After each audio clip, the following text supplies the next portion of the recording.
Hello everyone, welcome to my channel and welcome to another new video. এই দিন আমি চলে গিয়েছিলাম আলিপুর জেল মিউজিয়ামে। জায়গাটা ভীষণ সুন্দর এবং চলো এই মিউজিয়াম সম্পর্কে তোমাদের সাথে কিছু কথা শেয়ার করা যাক।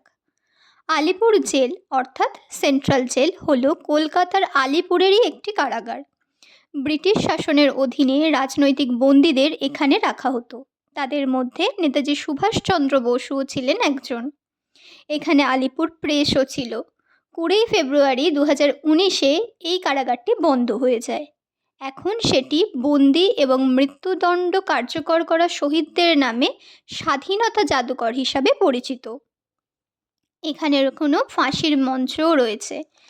লাল রঙের বাড়িটিতে ঢুকলে এক লহমায় বাংলা তথা দেশের স্বাধীনতার কথা মনে পড়ে যাবে।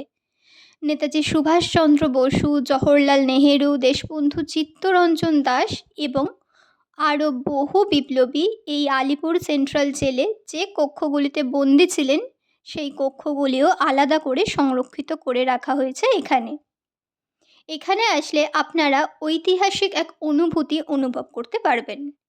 বিভিন্ন স্থাপত্য, ভাস্কর্য, তথ্যের মাধ্যমে সাজিয়ে তোলা হয়েছে এই মিউজিয়ামটিকে।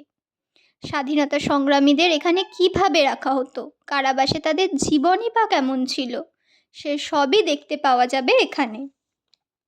এই প্রেসিডেন্সি জেল, যা পূর্বে পরিচিত ছিল হরিণবাড়ি জেল নামে, 1864 সালে পুরাতন আলিপুর জেল নামে পরিচিত প্রেসিডেন্সি কারেকশনাল হোম বাংলার প্রথম কেন্দ্রীয় কারাগারের মর্যাদা পায়।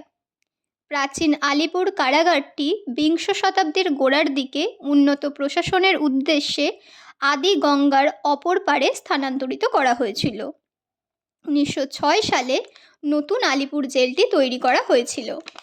পুরানো প্রেসিডেন্সি জেলের বিপরীতে এটি তুলনামূলকভাবে নতুন একটি কারাগার।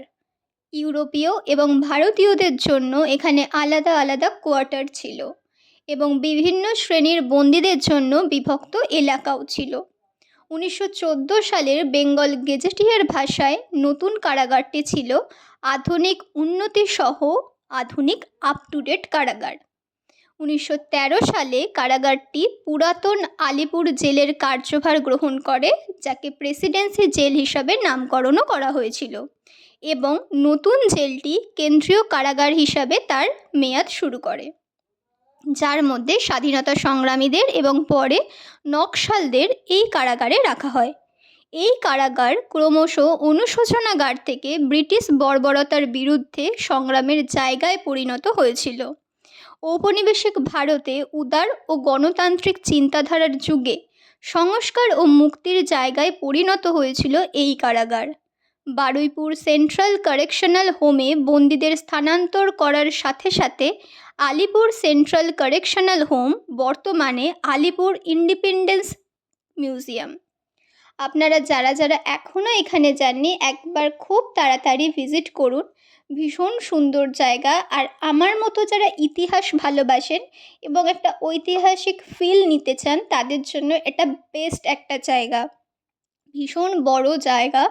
লিটারেলি আমি নিজেই খুঁজে পাচ্ছিলাম না যে আমি কোন কোন ঘর ঘুরেছি এবং কোন কোন ঘর ঘুরিনি। আপনারা অবশ্যই ভিজিট করবেন এবং যারা যারা এখানে গেছেন তারা অবশ্যই কমেন্টে জানাবেন কেমন লেগেছে। আমার তো ভীষণ ভালো লেগেছে। আমি যতটুকু জানি তোমাদের সাথে শেয়ার করলাম। তো চলো, টাটা।